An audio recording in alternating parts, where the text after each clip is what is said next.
Olá, presenciamos a maior tragédia ambiental do país, que inundou cerca de 80% do estado do Rio Grande do Sul. Dentre outros problemas, há uma imensa destruição causada pela força das águas e o estado terá que passar por uma profunda e complexa reconstrução. Para entendermos este assunto, conversamos hoje com o engenheiro Tiago Guerra, logo após a nossa vinheta.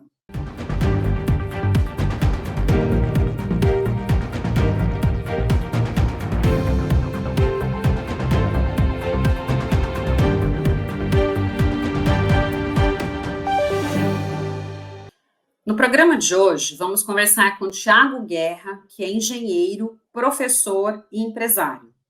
Olá, Tiago, tudo bom com você? Olá, tudo bem, Renata? Tudo certo? Estamos aí correndo, né? Gerenciando aí todo esse pós-catástrofe aqui na região do Vale do Taquari, no Rio Grande do Sul. Mas dentro do possível, neste momento, estando com saúde, estamos bem, né? É isso que é o que importa, né, Tiago? Isso eu acho que é o principal, né? O restante a gente Exato. corre atrás. Tiago, antes da gente começar a conversar sobre uma questão aí, né, super relevante e que impactou principalmente vocês aí da região sul, mas acho que Brasil todo, né, mundo praticamente. Conta um pouquinho, né, até para a gente conhecer mais, você, sua profissão, sua experiência. Perfeito. Eu sou engenheiro de produção, de formação, né? Eu trabalhei e trabalho com área de planejamento estratégico, indicadores, numa área bastante empresarial, de mapeamento de processos, resultado, logística, e tenho uma empresa de consultoria nesta área, né? Mas já há alguns anos atrás, imerso em alguns processos sociais, eu trilhei uma carreira paralela a isso, né? Então, somado a minha formação de engenharia, eu fiz um mestrado na área de sistemas e processos, que já começou a puxar para a área do desenvolvimento regional, né? E mais ou menos uns 11 anos atrás, eu comecei a cursar uma série de metodologias de cocriação e colaboração, como o Gaia Education, da Unesco, o Art of Hosting, Dragon Dreaming. Eu sempre brinco assim que é uma série de metodologias com nomes difíceis, mas todas que trazem o ser humano dentro do processo e trazem um processo de transição de entendimento da lógica como a gente gerencia as coisas, né?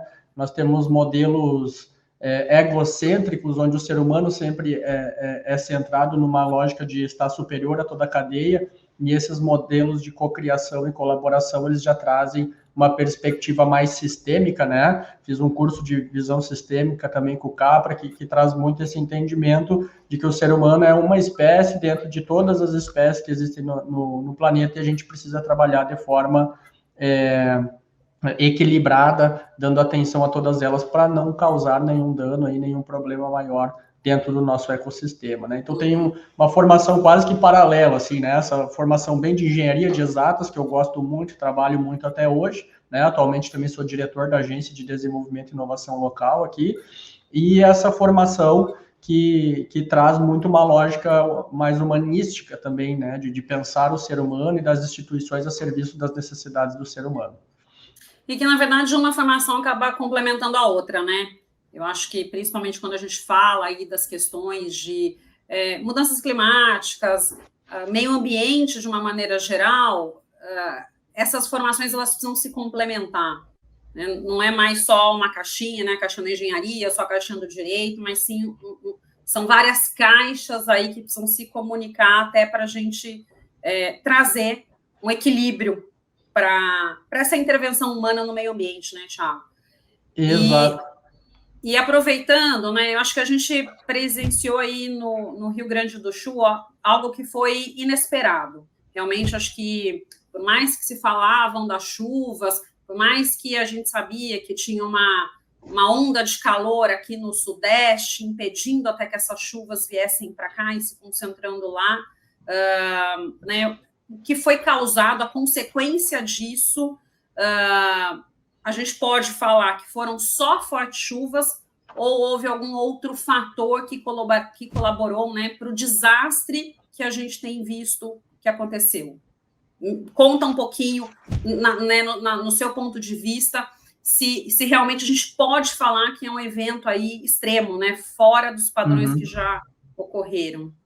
Perfeito, Renata. Eu gosto sempre de trazer, né, que acho que nenhuma grande catástrofe ela é acometida em função de um só fator, né? Então, adepto da lógica da visão sistêmica, como sou, a gente precisa entender que sempre é um somatório de fatores, né?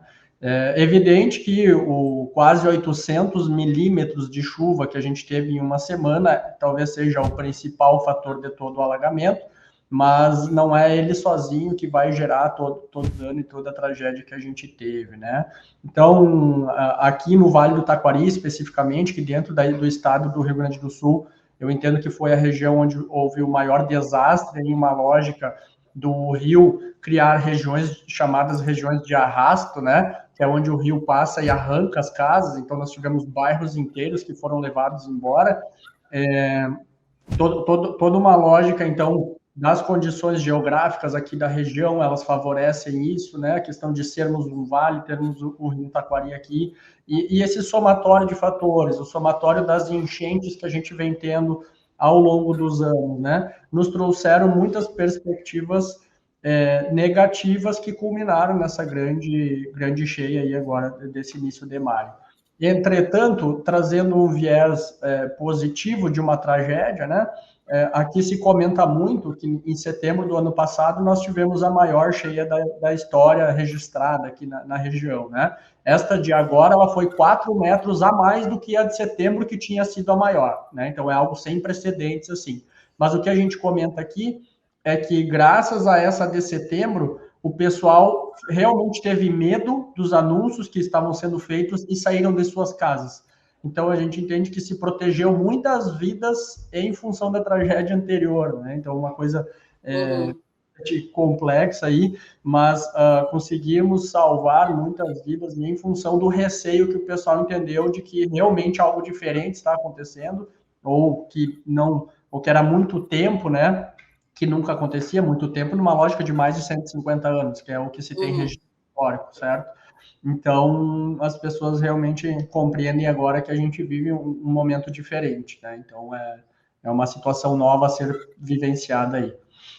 Sim. Você sabe que, né, até conversando com um colega aí do Sul, ele fez uma comparação que, para mim, ficou bastante claro a diferença de proporção das chuvas que aconteceram agora, né? Ele falou, uma coisa é você abrir uma torneira, a outra coisa é você abrir uma VAP, que foi mais ou menos a desproporção, né, em termos de quantidade de água que se espera e que de fato ocorreu. E realmente aí, né, pelo que você relatou, os eventos, né, a água levando cidade como um todo, a gente se compara até com os eventos que aconteceram nos Estados Unidos do furacão Katrina, dada a proporção ali da destruição que foi. Então, realmente, acho que foi algo muito atípico, né? A gente até, recentemente, eu também faço parte de um grupo que eles estavam discutindo questão de APP, né? Então, a manutenção e a preservação dessas APPs, será que, se tivesse uma maior proteção, teria uma menor enchente nessas regiões? Mas daí, não sei, né? Pelo menos dentro do meu ponto de vista e vendo o que aconteceu, realmente está muito fora da curva, né? Daquilo que é esperado. Então, você tendo a APP, é óbvio, talvez você diminuiria um pouco, mas seria um conjunto de ações, né, Thiago? Não é uma coisa única. Até voltando para a sua fala inicial, é tudo, né? É desde o preparo do governo, nos avisos, na população de fato entender que esse aviso é sério e sair das suas residências. Da mesma forma que você está relatando que teve muita gente que saiu e que levou a sério, a gente também já escutou que tiveram pessoas que, né, não levaram a sério e acabaram ficando nas suas residências. Então, é um conjunto de fatores que daí leva, talvez, para a extensão aí do desastre que acabou acontecendo, né? Certo. E se a gente vai olhar agora as fotos também do antes e depois, Renato, com relação às áreas de preservação, né? A gente percebe que aonde havia área de preservação, em alguns locais foram dizimadas, assim como as casas, as árvores também foram todas arrancadas, né? Temos alguns Sim. lugares que virou um descampado de barro, porque a enchente levou, inclusive, as árvores embora.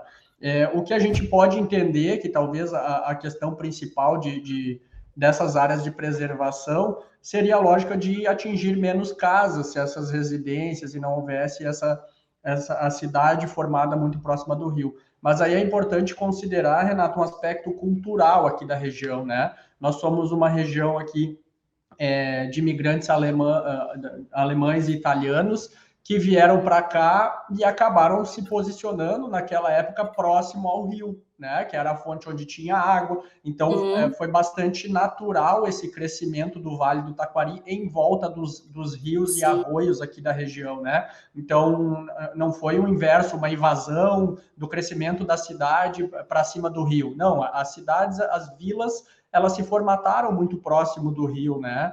Então, tanto é que antigamente se utilizava, um dos principais meios de transporte era a navegação também. Então, toda a cidade histórica, ela surge próximo do né? rio, Isso. Então, não é um problema, vamos dizer assim, atual, né, do cotidiano, de que invadiram ali as regiões próximas do rio. É o contrário, é um processo cultural de uma expansão que surgiu ali próximo ao rio, e até mesmo pelo histórico de enchentes. Lajeado, por exemplo, já possui grandes parques de área de desapropriação, né? Então, se a gente tem uma tragédia sem precedentes, mas se já não houvesse pensamentos mínimos assim de mitigar algumas coisas, poderia ter sido muito maior, né? Então, ao longo dos anos, de algum modo, já vem se trabalhando para mitigar esses efeitos, né? Agora, é evidente que quando a gente fala de 800 milímetros de chuva, né, em uma semana, como aconteceu aqui, próximo disso, né, é algo que não tem o que falar, literalmente pega o carro e foge, né, porque assim, ó, é muita água, né? Quando a gente fala aqui numa lógica, vai chover 150 milímetros em 2 dias, já causa inundação. Então, quando a gente vai numa lógica de próximo a 800, realmente estava sendo prevista aí uma grande tragédia, tanto é que 450 municípios ali na primeira semana, acho que decretaram estado de calamidade, né? O estado inteiro ficou embaixo da água, literalmente, né? Sim. E, Thiago, até pensando um pouco, né? Como implementar dispositivos que impeçam uma outra tragédia desse porte, mesmo que haja uma outra chuva, né, de intensidade aí próxima, né, parecida com o que aconteceu? É possível a gente ter mecanismos ali de proteção? E acho que assim, talvez seja muito particular até de cada país, de cada região. Até estava lendo também recentemente, alguns países da Europa, às vezes, né, além da questão talvez de APP, ou menos a questão da APP, preferem trabalhar com parques para você ter essa questão aí da minimização da água, né, de uma maior permeabilidade no solo. Eu sei que o Brasil adota APP, adota parque também, mas talvez a gente intensificar. Você acabou de mencionar esse exemplo que foi dado, já, né, no entorno do Rio, de repente você tem um espaço maior ali. Então, o que você acha? O que seria o mundo ideal?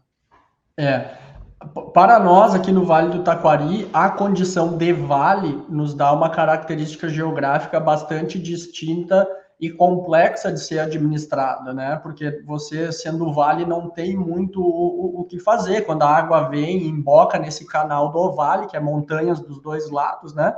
Então, a água vai estar ali, né? Não tem muito o que fazer. Então, no final do ano passado, aqui na região, nós tivemos alguns seminários provocados pela imprensa local para discutir como que a gente vai mitigar isso, né? Alguns geólogos nos apresentaram aqui que uma das únicas soluções seriam construir uma série de barragens. E aí entra a discussão, o impacto ambiental de se fazer uma barragem, né? O quanto isso vale a pena, não vale a pena, né? Comparado aos danos que a gente tem, ao volume de água que a gente teve dessa vez, talvez não adiantaria nem ter barragens, né? Então, são perspectivas bastante complexas mesmo, tá? E a situação ideal, acho que a forma mais rápida de mitigar minimamente esses danos é tentar tirar as famílias das áreas de alagamento, principalmente das regiões mais próximas do rio, né? Então, nós temos aqui o que a gente chama de cota 27, né? Que é uma cota mais ou menos normal de alagamento, assim, que tende a acontecer quase todos os anos uma enchente que vai bater próximo aí de 27 metros, né? Ou melhor, que seria uma cota segura, e aí a ideia seria tirar as pessoas dessas áreas, né? Deixar daqui a pouco empreendimentos que sejam fácil evacuação, né? Mas para se ter a ideia, a nossa enchente agora ela bateu 33 metros. Então ainda é 6 metros acima de uma cota considerada segura de 27, né? Então é algo sem precedentes, assim, né? O que a gente vivenciou aqui. Então, o grande dano é que pessoas que nunca na história pegaram água, a água chegou. Então, assim, tu vai falar para alguém, vai dizer, tu tá na cota 30, a água vai chegar aí, a pessoa vai dizer, impossível, né? Vai ter que ficar metade da cidade embaixo da água, né? E foi isso que aconteceu, né? Boa parte da cidade aí que nunca havia sido inundada, inundou e pegou muita gente desprevenida em função disso. Então, realmente foi algo que aconteceu que a gente até brinca, né? É fora da escala, porque não tinha nenhum outro parâmetro próximo que chegasse, né, a algo ali semelhante ou que a gente pudesse prever. E uma coisa que eu acho que é importante também mencionar, né, Thiago? Todo mundo, acabei de falar, né, da questão da PP, questão aí dos parques, mas talvez é o papel, porque isso daí seriam questões muito mais de Estado, né, de política de Estado, de ações de Estado, mas é o papel que cada um tem também na questão da preservação ambiental. Me veio agora, quando as pessoas às vezes compram, né, um terreno para construir sua casa, ninguém quer ter dor de cabeça de ter folha para recolher no quintal, grama para cortar e de repente impermeabiliza até aquilo que a própria legislação prevê como área verde, né, e área permeável de uma residência.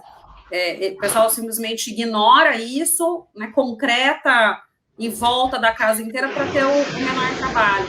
E às vezes são ações como essas que a gente precisa se atentar, né? Não é às vezes o que é o mais fácil para a gente, mas a gente também não impermeabilizar tanto o solo, a gente morar, mas morar preservando e pensando nessas questões de permeabilidade do solo, de um convívio mais harmônico com a natureza, de modo... Eu também não sei o quanto iria ajudar, mas se a gente pensar... as cidades hoje impermeabilizam muito os solos, né? Então, pensar na construção de uma cidade, eventualmente com calçadas de pisos drenantes, as próprias casas respeitando essa questão da permeabilidade, talvez a gente diminua consequências como essa que aconteceu, né? Então, acho que talvez aí sejam soluções construtivas que a gente também precisa incorporar no dia a dia. Isso a gente comenta, né? São questões básicas já muito bem postas, né? Grandes centros vivenciaram essas grandes dores de asfaltar tudo, concretar tudo, e aí tu não ter vazão de escoamento de água, né? Então, eu acho que sim, acho que já passou da hora de nós se atentar a essas pequenas coisas que tu não vai tornar impermeável todo o solo, tu vai entender as regiões em que precisa essa permeabilidade para dar vazão ao escoamento de água, né? Entendo que são uma série de questões bastante simples, né? De usar o próprio meio ambiente a favor de si mesmo, né? A favor do ecossistema local, para que a gente consiga resolver esses problemas, né? Uma das áreas que eu estudei, a biomimética, que trabalha com imitação da vida, né? Bio de vida, mimética de imitação. Então, assim, como é que a própria natureza lida com questões de enchente, de escoamento de água? Então, a gente precisa se apropriar de tecnologias que a própria natureza já desenvolveu para fazer isso e utilizar isso a nosso favor, né? Então, entender que, por exemplo, essas regiões de arrasto, onde se levou as casas, por que isso acontece? Porque quanto mais fundo, mais rápido a água no rio anda, né? Então, quando eu tenho uma enchente de 33 metros, as casas que estão ali embaixo, elas estão pegando uma velocidade de água muito mais rápida de uma enchente de 27, né? Então, por isso que a gente tem esse arrasto e arranca as casas fora. Então, a gente entender essas lógicas de como a natureza se comporta, de como essas coisas funcionam, vão viabilizar que a gente mitigue os danos, né? Muito provavelmente a gente não elimine eles 100%, mas a gente conseguir pelo menos neutralizar boa parte deles é bastante importante, né? Sim, perfeito. E Thiago, quais deverão ser aí as primeiras ações para tornar viável a reconstrução do Estado?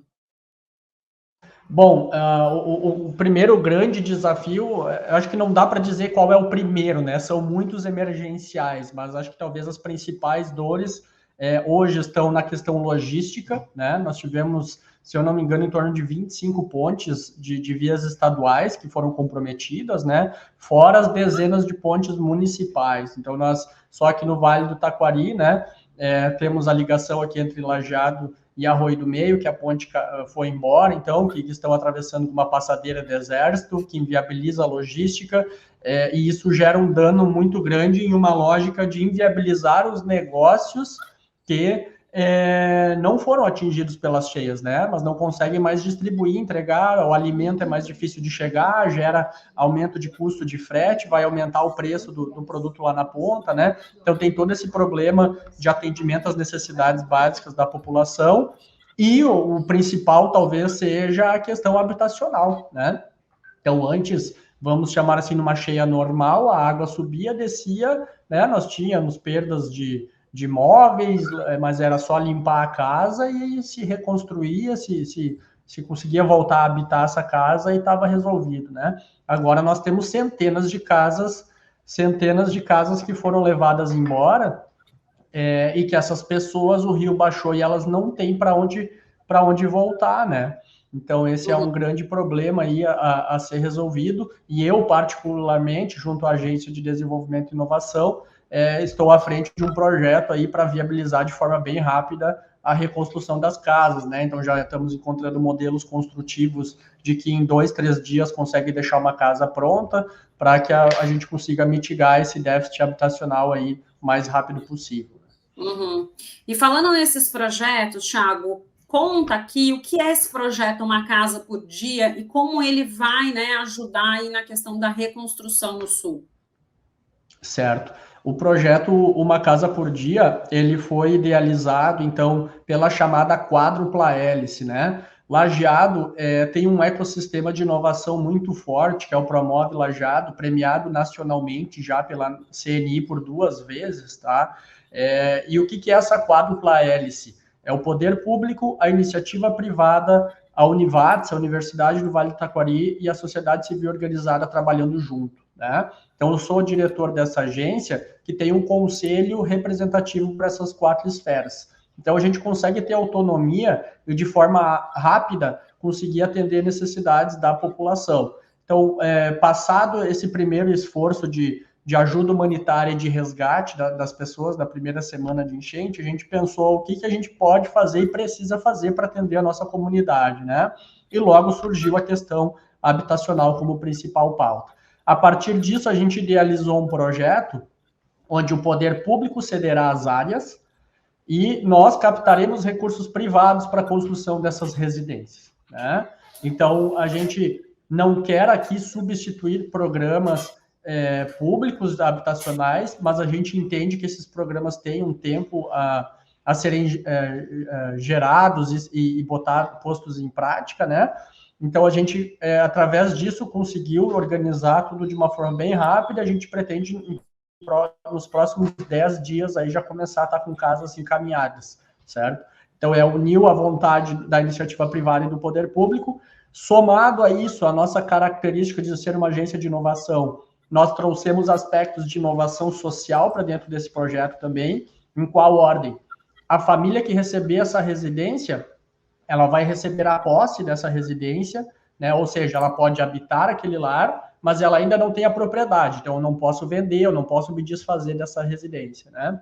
A partir do momento que eu cumpro uma série de critérios chamados de emancipação social, que é o quê? Todos os adultos dessa residência precisam ter o ensino médio concluído, né? Precisam ter uma formação, um emprego formal ou renda formal comprovada por um MEI ou uma atividade empresarial autônoma, né? Precisa conseguir não mais depender de programas de distribuição de renda do governo, né? Então, a gente construiu um projeto aqui para fazer essa emancipação social, para que essa família consiga se restabelecer socialmente e, a partir disso, ela recebe a propriedade da casa, para aí poder vender, se ela quiser, né? Uma vez que, tendo esses critérios atendidos, a gente entende que ela já vai, daqui a pouco, buscar uma casa melhor para morar, vai poder estar atendendo alguns critérios aí de ascensão social e vai poder, então, a partir disso, crescer dentro da cidade, né? Então, a gente tentou costurar e amarrar tudo isso para atender esse déficit habitacional e, ao mesmo tempo, também construir uma lógica de inovação social. Perfeito. E, Thiago, além aí do projeto Uma Casa por Dia, acho que também tem o Promove, né? E fala também um pouquinho como que ele pode ajudar aí na reconstrução do Rio Grande do Sul. Certo. O Promove, ele é o nosso ecossistema, né? Então, ele faz essa conexão entre o poder público, entre as empresas, entre as instituições do Sistema S, entre outras instituições, né? O Promove, ele facilita as conexões, tá? E, Renata, a gente escuta de todas as pessoas de fora do estado que vêm para cá, e até mesmo da Defesa Civil, como a sociedade aqui se organiza rápido para resolver os problemas, né? E a gente entende que isso é viabilizado por também parte do trabalho que o Promove viabiliza, né? Então, as pessoas se conhecem, as pessoas sabem o que cada um tem a oferecer, né?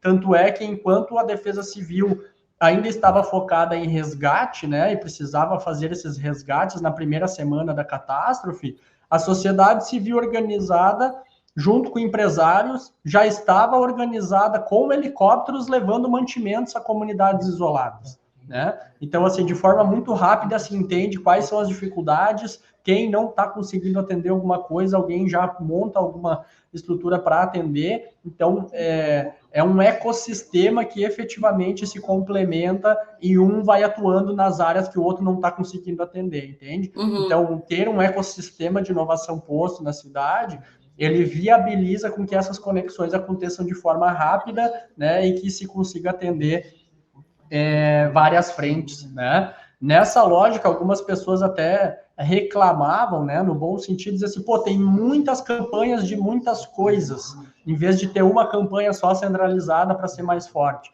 Mas a gente também entende que ter muitas campanhas de muitas coisas demonstra um ecossistema ativo, de que as pessoas não estão lá paradas esperando as coisas acontecerem, elas estão levantando as demandas, fazendo acontecer, né? Então, isso a gente enxerga com um olhar e um viés positivo, que é a comunidade e esse ecossistema se sustentando para lidar com a catástrofe. Então, essa sustentação social, ela viabiliza uma recuperação mais rápida, né? Então, a gente vai resolver esses primeiros danos de uma forma mais rápida, para, a partir daí, pensar soluções de longo prazo, né?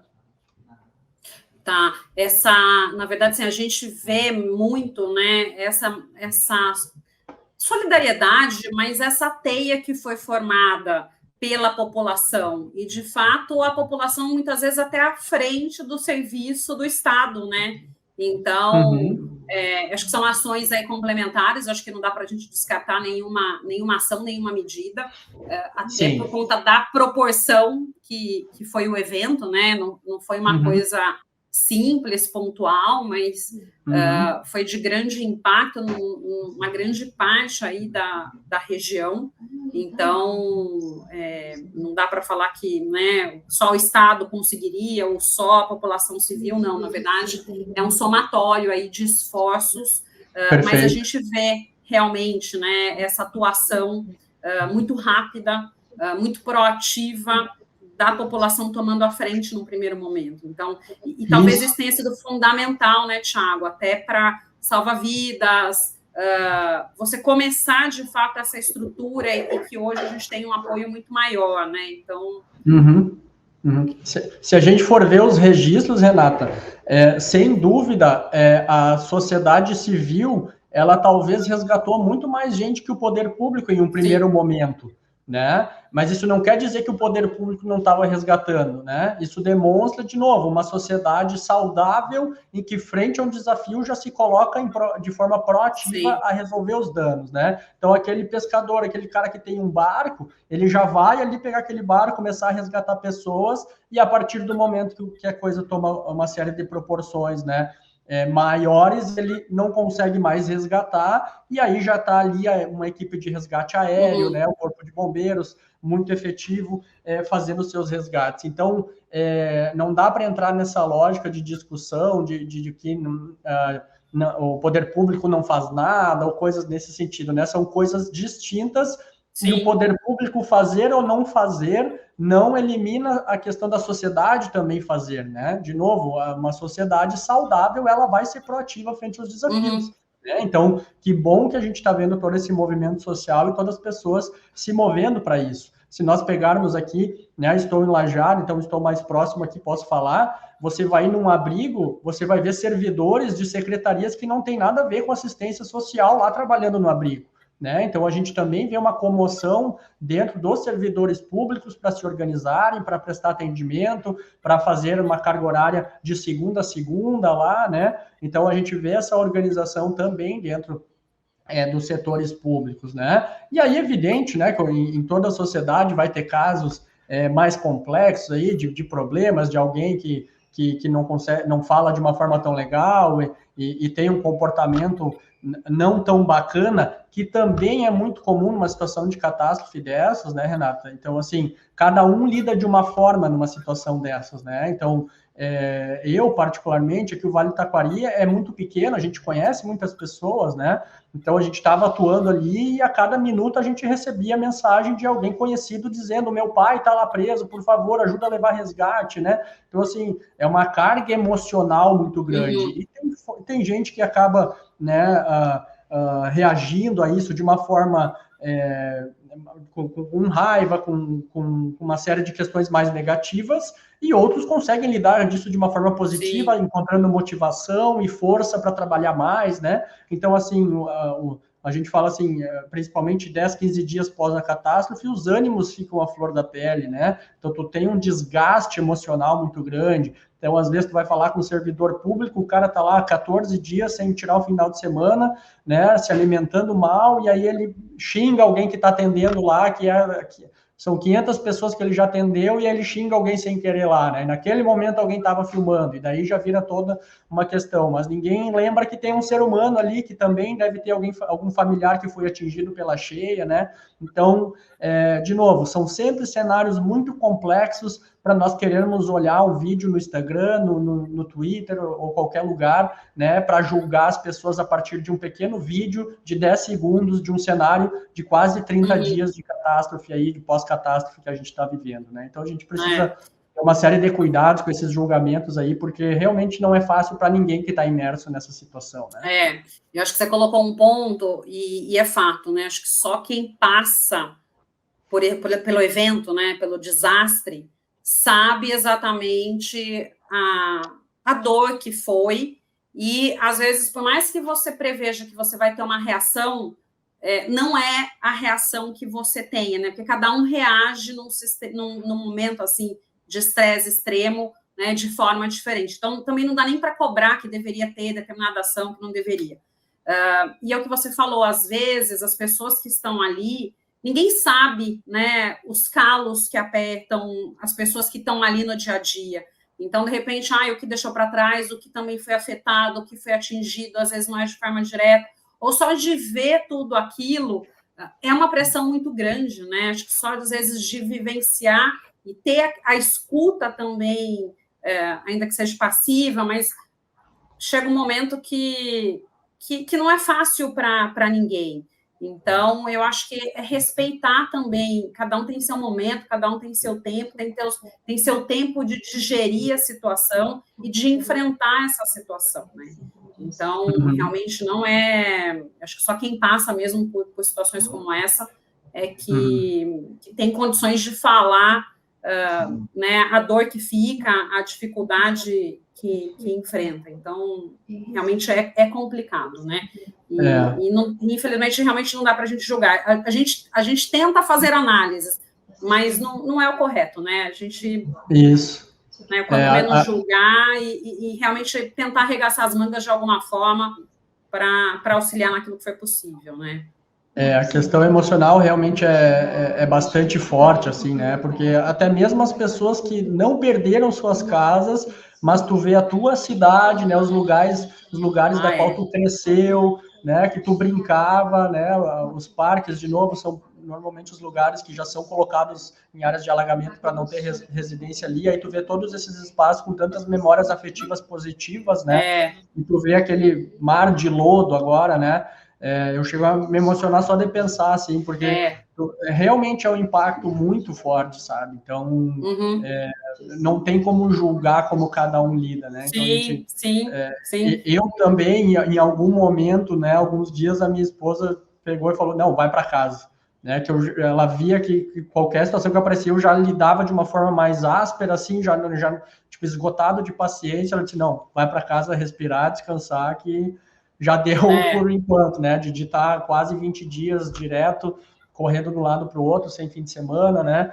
Então, assim, e aí é importante também esses sistemas de apoio, né? Tu ter uma comunidade estabelecida para alguém poder olhar para ti e dizer, calma, vai sentar, vai respirar, vai aqui no sul, né? Vai lá tomar um chimarrão, descansar a cabeça um pouco, que nós temos um processo de longo prazo aqui de reconstrução. Não adianta a gente querer trabalhar 24 horas todos os dias, que em 30 dias vai estar todo mundo esgotado. A gente vai ter que estabelecer um processo aqui de longo prazo, né, de ajuda mútua, para que essa reconstrução ocorra da melhor forma possível e as pessoas com uma saúde mental para conseguir passar por isso, né?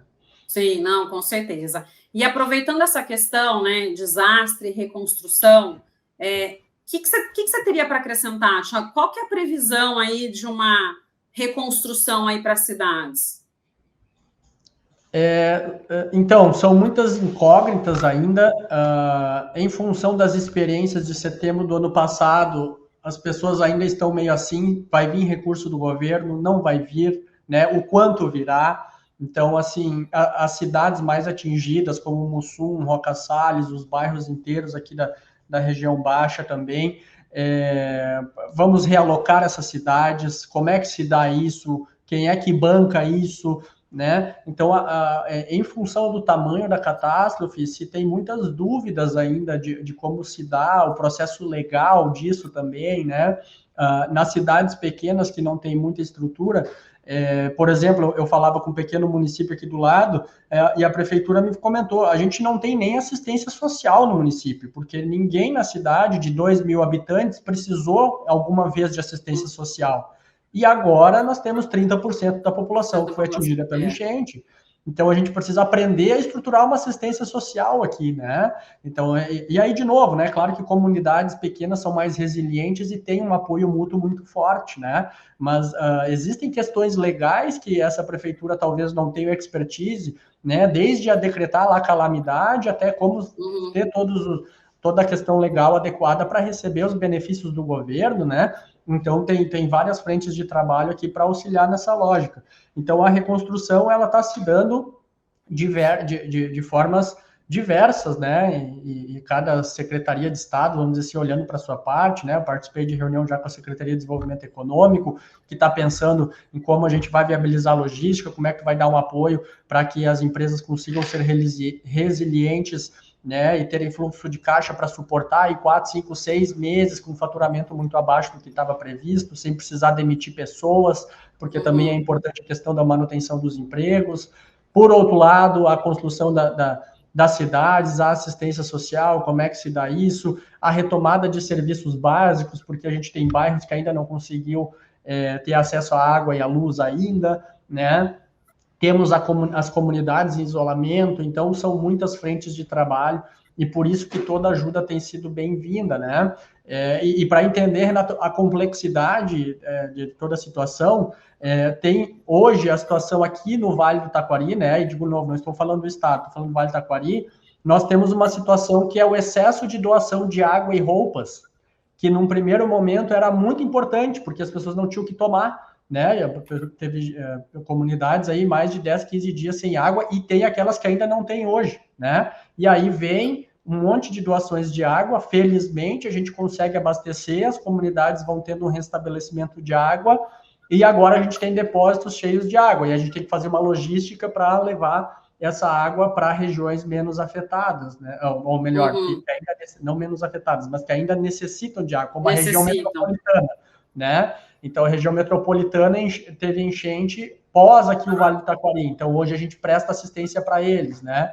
Então, a gente precisa liberar espaço de alguns pavilhões para que a gente consiga ter local para colocar a comida, que ainda é muito importante, né? Então, uma cidade pequena, de novo, nos comentou que a gente está com tanta água e tanta roupa aqui que a gente não tem pavilhão para colocar comida, e agora a necessidade está sendo comida, né? Então, até isso precisa ser gerenciado, né? Então, como é complexo toda essa situação de catástrofe. Então, de novo, a questão que não adianta a gente pegar um frame de uma situação específica, de um vídeo de 30 segundos de uma situação e querer entender tudo o que está acontecendo no momento, né?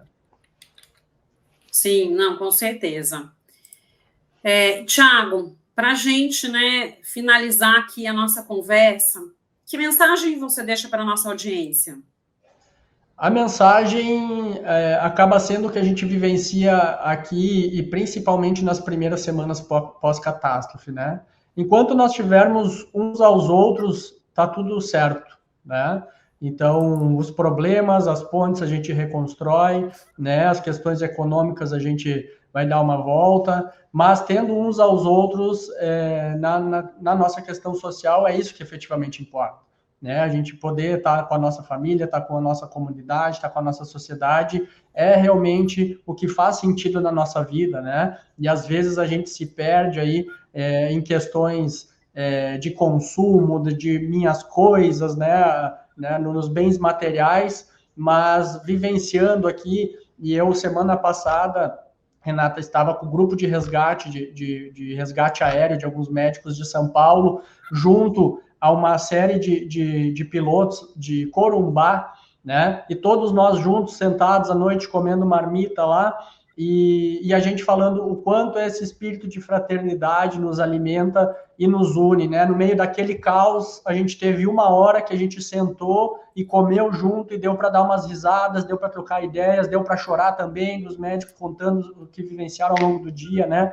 Mas esse espírito de união é o que realmente faz sentido, né? E vivenciar aquele momento com pessoas do Brasil inteiro ali prestando ajuda aqui ao Rio Grande do Sul também mostrou a fraternidade e a união do Brasil, que a gente vê muitas vezes polaridades na rede social, mas na prática a gente sabe que essa polaridade não é o Brasil, né? Que isso é só uma fração mínima de uma população pequena que está ali imerso fazendo essa polaridade dentro de redes sociais, mas na prática o Brasil é fraterno, é unido, e a gente se ajuda, e eu acho que é isso que vale, né? Então que a gente possa ter a motivação para enfrentar esses desafios, né? De ter que limpar as nossas residências, de ter que reconstruir estradas, mas isso faz parte, vai ser feito, e a gente vai seguir em frente, e como todo mundo, não vai ser diferente com nós, a gente vai sair mais forte, com baita de um aprendizado aí diante de toda essa história, né? Então, é erguer a cabeça, trabalhar e seguir em frente, reconstruindo a nossa região. Não, com certeza. Bom, Tiago, muito obrigada, viu? Queria agradecer a sua participação, né, a sua visão, que eu acho que é de extrema importância aqui, até para a gente entender um pouco mais o que está acontecendo, a dimensão do que foi, né, essa catástrofe, essas chuvas intensas aí que ocorreram aí no Rio Grande do Sul. Muito obrigada, viu? Eu que agradeço a oportunidade, e contamos com o apoio aí de todo o Brasil, né? O Rio Grande do Sul precisa, sim, apoio, né? Eu falei da questão das águas e das roupas, mas alimentos, recursos financeiros para construção de casas agora, nesse segundo momento, né? Então, a gente precisa muito, procure agências como a nossa, ou tantos projetos que estão sendo criados para a reconstrução das casas, porque daí para reconstruir as casas não tem muito milagre, né, Renata? A gente precisa de recurso financeiro para comprar os insumos e construí-las, né? Então, assim, a gente pede aí um apoio, um engajamento do Brasil aí nesse processo de reconstrução das casas também, porque a gente sabe que terão programas governamentais e eles são fundamentais, mas a catástrofe aqui é tão grande que a gente precisa de diversas iniciativas tomando conta disso, né? Não, perfeito. É isso mesmo. Bom, gente, no programa de hoje eu conversei com o engenheiro Tiago Guerra. Muito obrigada a você que nos prestigiou até aqui. Deixe seu like, se inscreva em nosso canal e compartilhe. Nos vemos na próxima semana.